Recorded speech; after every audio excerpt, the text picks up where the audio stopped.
Fala galera, tudo bem? Aqui professor Nilo Júnior e vamos, meu povo, devido a tais adversidades, a forma como o mundo se encontra hoje, assombrado por esse vírus, né, que nós vamos vencê-lo, sim, iremos vencer através dessa nossa ferramenta, né, não de se esconder, mas de se proteger em cada um de seus lugares, seus lares, beleza? Então galerinha, devido a essa adversidade, nossa aula hoje vai ser através essa ferramenta, a internet. Não utilize a internet somente para ver besteira. Se for uma besteira, tipo essa besteira aqui do professor, uma besteira produtiva para o seu Enem. Vamos adiante. E nessa aulinha de hoje, bebê, iremos falar sobre barroco, cara. Barroco, aí tu pensa, vixe, professor, falar sobre barroco é falar sobre o quê? Primeira coisa, antes de mais nada, velho, falar de barroco é falar sobre o movimento artístico, cultural, religioso também, que acontece lá no século XVII. Se eu falo do século XVII, eu estou falando de que o Brasil ainda é colônia de Portugal, beleza? Então o Brasil, como é colônia de Portugal, ainda é muito dependente das escolhas políticas, escolhas religiosas e tudo mais. Tudo que acontece em Portugal respinga aqui no Brasil também. Aliás, não é nem Brasil, é colônia, beleza? Então tudo que é decidido em Portugal acontece aqui para nós também, acontecer aqui nessa colônia. Tá ok? Tranquilo? Show de bola. Professor, então falo de barroco. O que é barroco? Cara, vamos lá. Se eu for levar para etimologia, vai ser confuso. Porque há estudiosos que dizem que barroco significa barro. Professor, barro.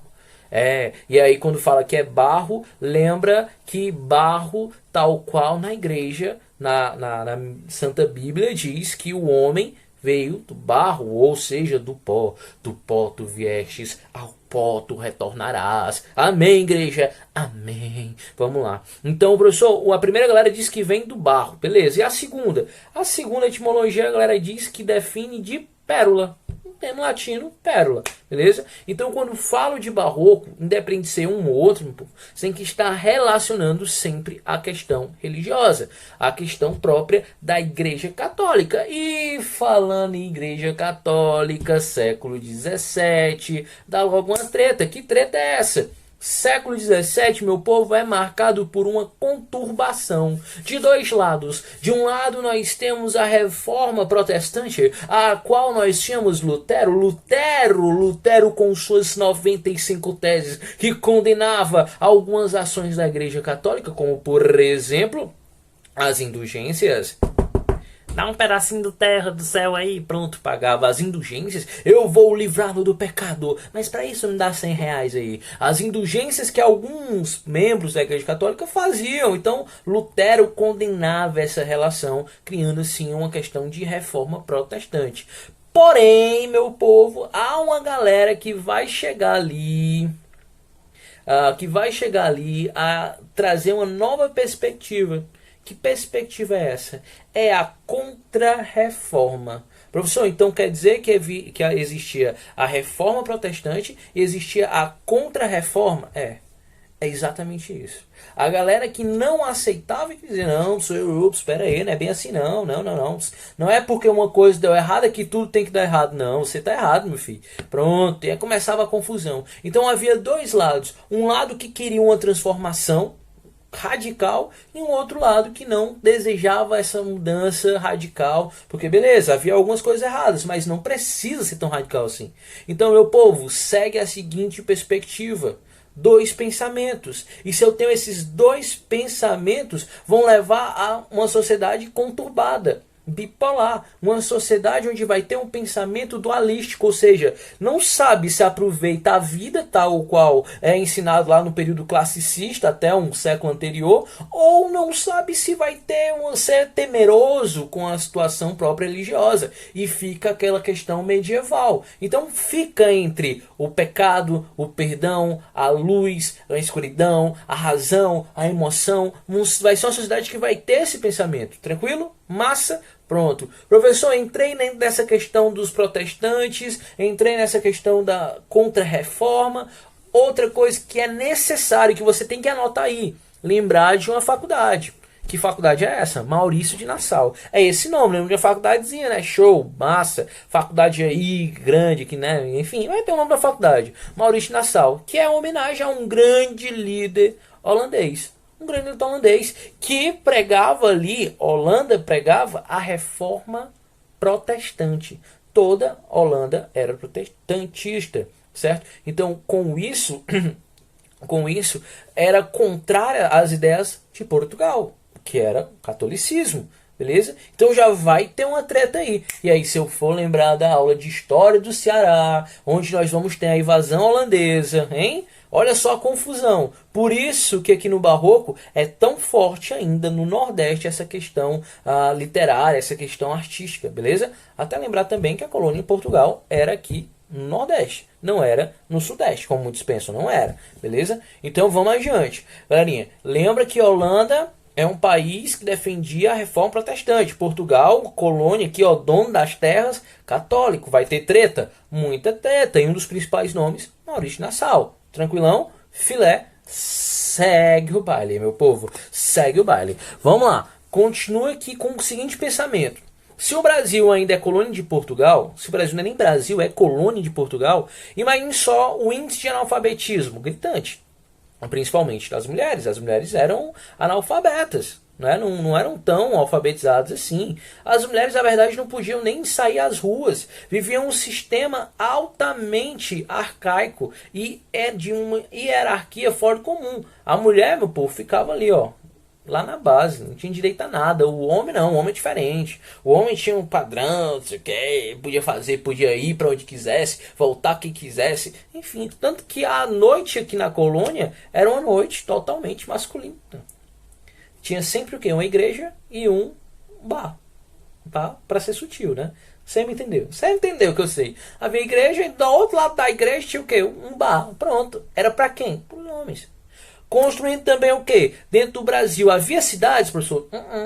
Havia enormes propriedades rurais, fazendas, e a galera que trabalhava lá, certo? Não existia uma civilização, não existia ainda um centro urbano, beleza? Tranquilo? Lembra disso, lembra disso.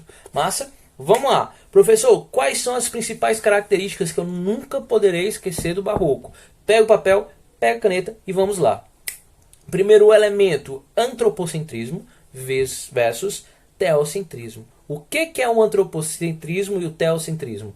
Antropocentrismo é que é o homem que está no centro do universo. Diferente do teocentrismo, que é um Deus. A fatalidade do destino. Eu acredito que tudo que aconteça na minha vida está marcada para acontecer porque existe uma força superior à minha. Existe uma força divina. Beleza? Isso se chama teocentrismo. Mas eu posso ter o antropocentrismo também, gerando aqui o seguinte pensamento. Eu faço o que eu quero porque eu sou o centro da minha vida. Eu tenho atenção a que eu quiser. Então, antropocentrismo diferente de teocentrismo. Sempre, professor, sempre coisas lindas. Tranquilo? E existia essa dualidade? Existia, velho.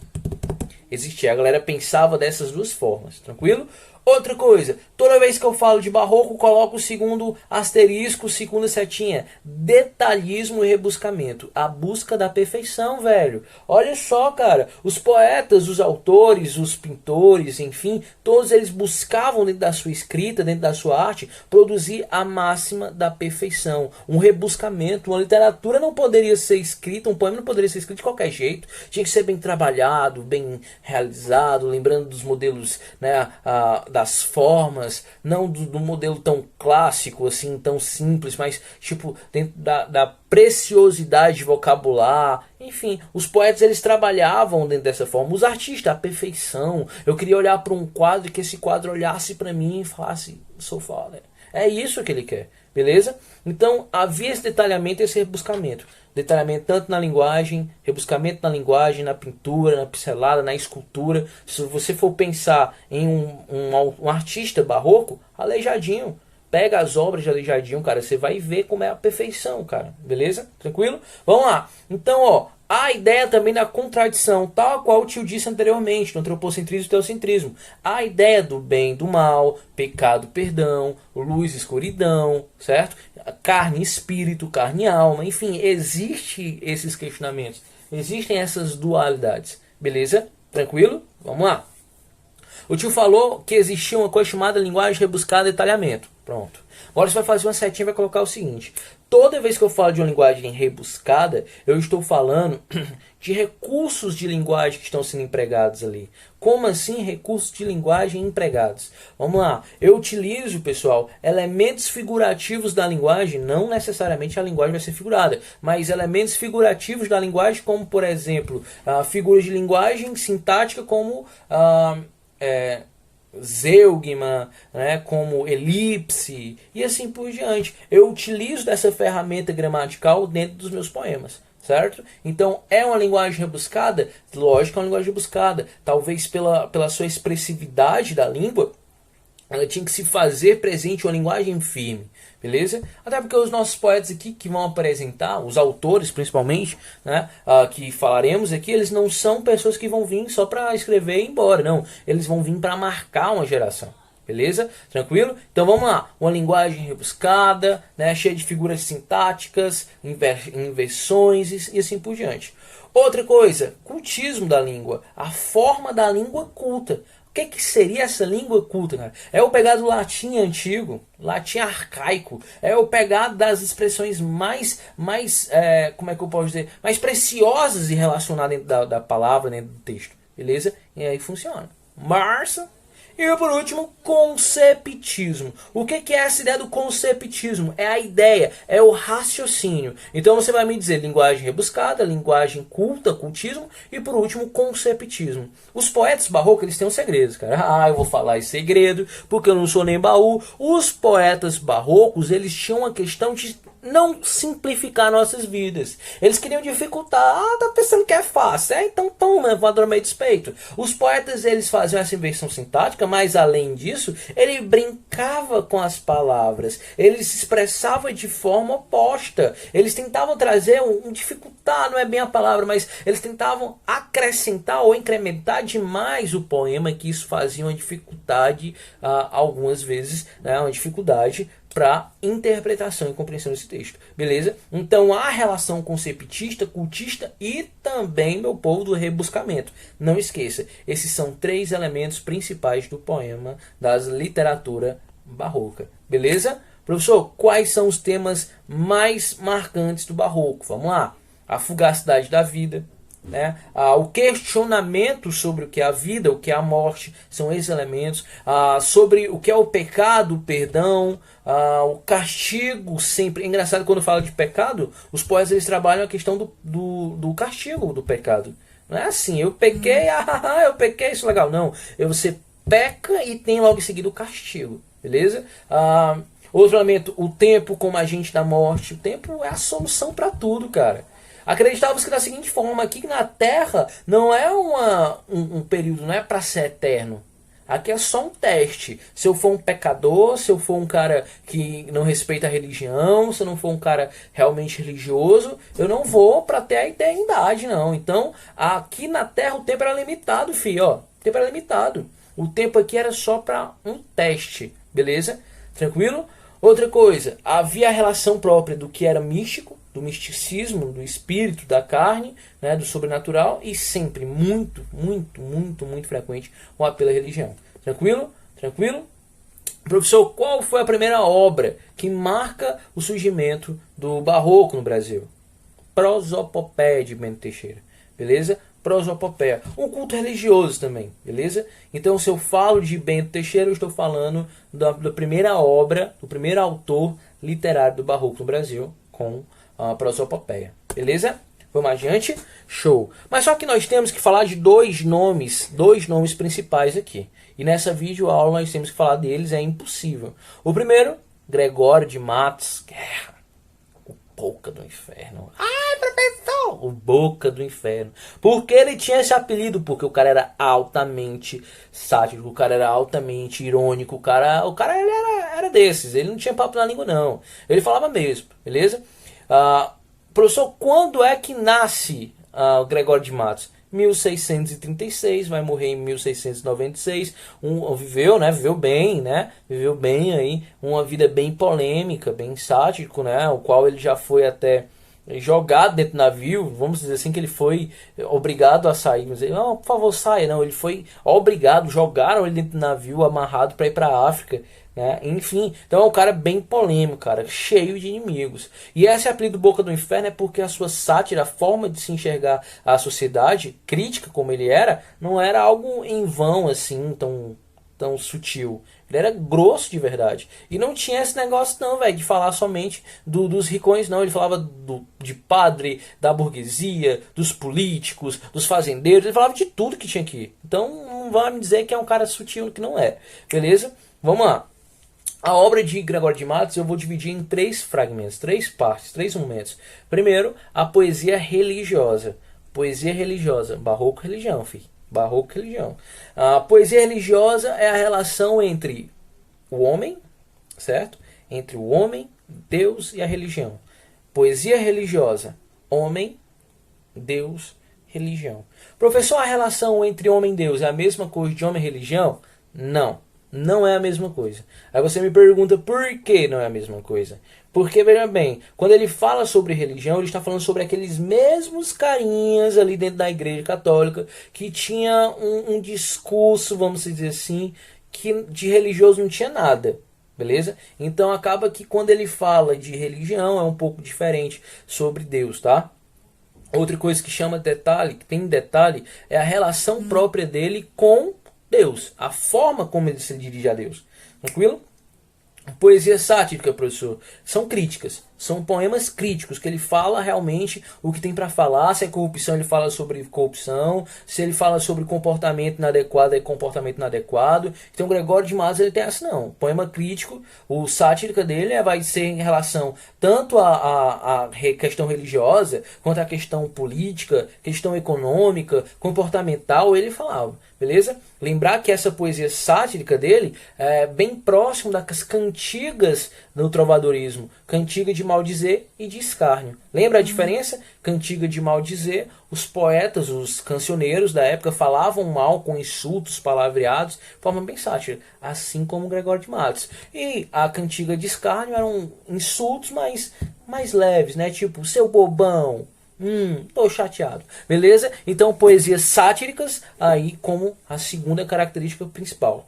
Mas há também a terceira, e aí vem os ogros também amam, meu povo. A terceira é a poesia lírica, onde há um lirismo do poeta, uma poesia um pouco mais sentimental, mas só que abre aspas para o sentimental aí, viu? Esse sentimental que o poeta traz é um sentimental um pouco erótico. Não erótico como nós vamos ver em outros movimentos literários, mas ainda há um erotismo presente, certo? O erotismo sutil para a nossa sociedade contemporânea, mas para aquela época já era né? Enfim, vamos ver 3 exemplos aqui. O primeiro poema se chama Inconstância das Coisas do Mundo. E olha só como é pesado. Nasce o sol e não dura mais que um dia. Depois da luz se segue a noite escura, em tristes sombras morre a formosura, em contínuas tristezas a alegria. Porém se acaba o sol, por que nascias? Se formosa a luz, por que não dura? Como a beleza assim se transfigura, como o gosto da pena assim se fia? Mas no sol e na luz falte a firmeza, na formosura não se dê constância, e na alegria sinta-se tristeza. Começa um mundo, enfim, pela ignorância, e tem qualquer dos bens por natureza, a firmeza somente na inconstância. Professor, que poema lindo! Perceba que o poeta aqui, ele brinca com essa questão da dualidade, das antíteses, do paradoxos aqui, ideias opostas, né? Nasce o sol, bababá, bababá, bababá, depois da luz escura, nasce, morre, tristeza, alegria, né? E assim por diante. O poeta ele brinca com essas relações semânticas, o sentido das palavras, beleza? Outro poema, e esse poema é um poema crítico, pessoal. Aliás, é um poema religioso, mas também é um poema sático, né? Que se chama A Jesus Cristo Nosso Senhor. E olha só como é o poema. Pequei, Senhor, mas não porque hei pecado, da vossa alta clemência me despido, porque quanto mais tenho delinquido, vos tenho a perdoar mais empenhado. Se basta a vós irar tanto pecado, abrandar-vos sobeja um só gemido, que a mesma culpa que vos há ofendido vos tem para o perdão lisonjeado. Se uma ovelha perdida e já cobrada, glória e tal prazer tão repentino vos deu, como afirmais a sacra história, eu sou o Senhor, a ovelha desgarrada. Cobrai-a e não queirais, ó pastor divino, perder na vossa ovelha a vossa glória. Professor, que esse caba fez? Ele peitou, Senhor. Peitou, tá vendo? Esse cara ele não tinha medo não, rapaz. Esse caba ele falava mesmo, por isso boca do inferno, era porque ele peitava e criticava mesmo, cara. Viu, ó? Olha lá, pequei, Senhor, mas não porque pecado da vossa alta clemência me despido. Ou seja, eu sou um pecador, mas ainda eu mereço o seu perdão, porque eu sou homem e eu erro, mas tu é uma figura divina que perdoa. Né? E aí depois ele se compara com a ovelha desgarrada que é encontrada no rebanho e assim por diante. Mas o que chama mais atenção de tudo assim, é a forma como ele desafia. Eu sou o Senhor, a ovelha desgarrada, cobrai e não queirais, pastor divino, perder a vossa ovelha, a vossa glória. Ou seja, se não perdoa o homem, se perde o poder. Perceba essa sátrica dele, essa forma de se condenar a religião até do próprio, né? Mas há poemas também, há análise até desse poema mesmo, que mostra o poeta como um agente ou um fiel arrependido, beleza? Então, prestai atenção aí. E por último, para mostrar essa poesia lírica amorosa do nosso Gregório, do Greg, né, mais conhecido como Greg, nós temos um fragmento de uma poesiazinha dele aqui, bem interessante, que a história é bem mais interessante porque ele se envolveu com a mulher de um político da época, né? Uma mulher de um político de nome, de peso, a mulher casada, com filhos. E olha só o que ele escreve para ela. Olha só! Minha rica mulatinha, desvelo e cuidado meu, eu já fora todo teu, e tu foras toda minha. Juro-te, a minha vidinha, se acaso minha esquecer, que todo me hei de acender, em ser teu amante fino, pois por ti já percutino, e ando para morrer. Que coisa linda, professor. Mas perceba que dentro desses versos ele só aceita como amante, não como a verdadeira amada, não como a mulher fixa, eu já fora todo teu e tu já fora toda minha. Então vamos continuar assim mesmo, né? Esse negócio, vamos ficar assim de boa. É isso que herda talvez o desejo dos inimigos de rebolá-lo lá na África e assim por diante, beleza? Então nós temos, meu povo, aqui um poeta cheio de crítica, cheio de sátira, e há um poema que eu adoro. Só um versinho para vocês, ó. Que falta nessa cidade, verdade, que mais por sua desonra, honra, falta mais que lhe se ponha vergonha. O demo a viver se exponha, por mais que a fama exalta, numa cidade onde falta verdade, honra, vergonha. Se a gente for pegar esses poemas de Gregório de Matos, a gente vai ver que é um poema bem atual, velho. Fala sobre corrupção tal qual a nossa sociedade vive hoje. Fala tal sobre hipocrisia tal qual a nossa sociedade é hipócrita, sim. Então esse homem que escreveu esses poemas lá no século XVII, velho, ainda está muito recente seus poemas. Beleza? Então, maravilhoso aqui o Gregório de Matos, ou Boca do Inferno. Beleza? E o segundo nome, o segundo grande autor aqui, se chama Padre Antônio Vieira. E aí, meu povo? Padre Antônio Vieira. Padre Antônio Vieira, padre, beleza? Então ele vai defender o que, professor? Ele vai defender o que a Igreja Católica diz.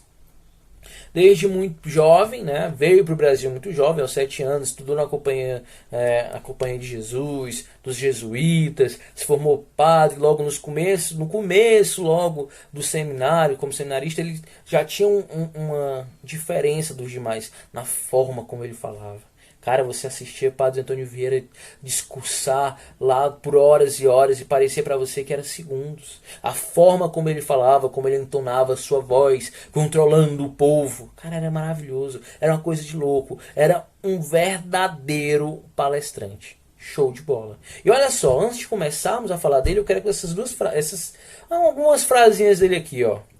Olha só o que ele já falava. O livro é mudo, é um mudo que fala. Um surdo que responde, um cego que guia, um morto que vive. Mas não para aí, ó. Olha só como ele falava esse segundo aqui, ó. Muitos cuidam da reputação, mas não cuidam da consciência. Olha lá. Outra, quem quer mais que lhe convém, perde o que quer e o que tem. Quem muito quer, nada tem. E olha essa última aí, ó. Para todos os nossos colegas, professores, é uma homenagem para vocês. Estão agora nesse período de quarentena, mas estamos aqui gravando aula, fazendo das tripas corações para poder auxiliá-los. Olha lá, há homens que são como as velas, sacrificam-se, queimando-se para dar luz aos outros. Maravilhoso, Padre Antônio Vieira. E aí vocês já puderam perceber que Padre Antônio Vieira era um cara diferente. Era um cara chamado de Paiaçu. Professor, que diabo é isso, Paiaçu? Padre Antônio Vieira ele tinha uma relação muito próxima com os índios. O tanto que se chamava de pai. Paiaçu, o grande pai, o grande próximo do povo. Certo? Então era um cara que estava ali atrelado aos índios. Mas só que aí vem as más línguas, as boas línguas, as línguas em geral, diziam que Padre Antônio Vieira se aproximou com os índios por conta que era o quê? Os novos fiéis da Igreja Católica. Fazendo sim assim jus ao que a Igreja Católica veio fazer no Brasil, né? Recrutar, vamos dizer assim, pseudos não, mas recrutar prósperos cristãos, né? Tá aí, coisa linda, trazendo o índio, né? Se a gente já viu nas aulas anteriores, que se nós estamos vendo aqui Padre Vieira agora, nós tínhamos o Padre Anchieta, o grande pajé branco, no movimento literário anterior, que trazia a aproximação com o índio exatamente para essa questão da catequese, assim como vai ser o Padre Antônio Vieira, certo? O tanto que Padre Antônio Vieira, em um dos seus sermões, principalmente o sermão de Sexagésima, ele condenava a ideia de escravizar o índio. Cara, ele era assim, a gente pega para a seguinte forma: a escravidão vai ter que acontecer, é um mal necessário, segundo a visão do padre. Era um mal necessário. Mas o índio não podia. O índio tinha que ser catequizado, era homem livre. Sobrava para quem? Pro negro. Mas só que o negro, ele vai ser catequizado, né? Não é mais porque ele é uma pessoa sem alma, não é porque ele é uma pessoa ruim. Não, ele vai ser catequizado por conta de uma questão própria de destino. Acaba então que ele defendia que o índio não podia ser escravizado. O negro poderia ser escravizado por uma questão própria de aceitação ou costume. Né? E aí vem a relação, até um dos seus sermões dizem que as abelhas se sacrificam para fazer mel. Entendeu? As abelhas sacrificavam para fazer mel.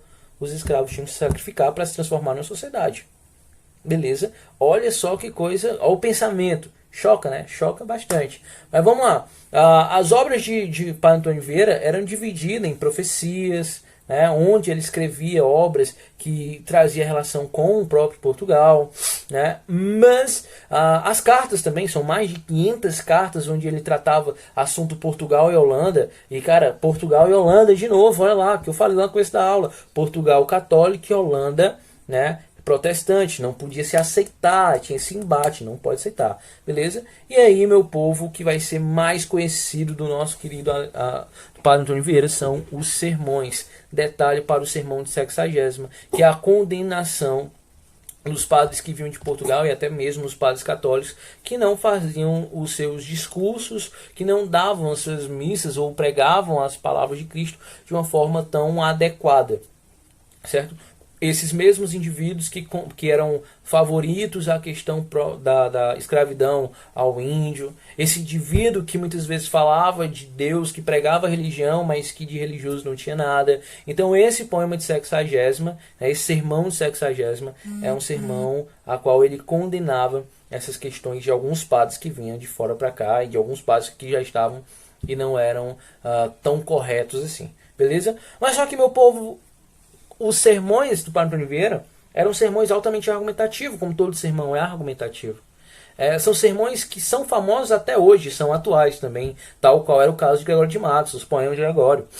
Só que os sermões de Padre Vieira, eles têm uma coisa fascinante, tinha a estrutura. Ele chegava para celebrar a missa de uma forma diferente. Ele já falava, o que é que nós vamos falar hoje? Vamos falar hoje de quê? Vamos falar de hoje da luxúria? Não vamos falar da luxúria, pessoal? Vamos? Todo mundo, vamos falar da luxúria. Vai falar da luxúria, presta atenção, ó. Aí ele começava, mas quem é que vai me iluminar agora para falar sobre a luxúria? E aí ele começava a rezar nada, e o pessoal, vamos rezar, ó, vamos rezar todo mundo aí. Vamos rezar. Então ele começava, e aí ele apresentava um discurso lá, argumentando o que era luxúria, porque a luxúria era negativa, e aí meu povo lá ficava todo fascinado, porque ele dominava aquela galera. Ele não falava somente o que a galera queria escutar, ele ia além, ele falava o que era necessário. Então eu ficava, cara, esse cara é um gênio, perfeito, né? Você já deve ter ouvido falar uma coisa chamada silegismo, que é o tipo de argumentação aristotélica, que nós temos a seguinte forma, da premissa menor para a premissa maior e depois a conclusão, né? Sócrates era homem, todo homem é mortal, logo Sócrates é mortal. Então a gente pega esse silogismo, a gente consegue construir o argumento do nosso Padre Vieira em cima, encanta e é maravilhoso. Então para você que vai fazer o Enem esse ano, eu aconselho a você dar uma lida em alguns dos sermões do nosso Padre, porque você vai ver a estrutura argumentativa perfeita e a forma própria de convencer alguém. Beleza, galera? Então, por aqui nós finalizamos nosso vídeo. Até a próxima. Valeu! Observação. O tio tá morrendo de saudade de vocês, tá? Valeu, galera. Tchau!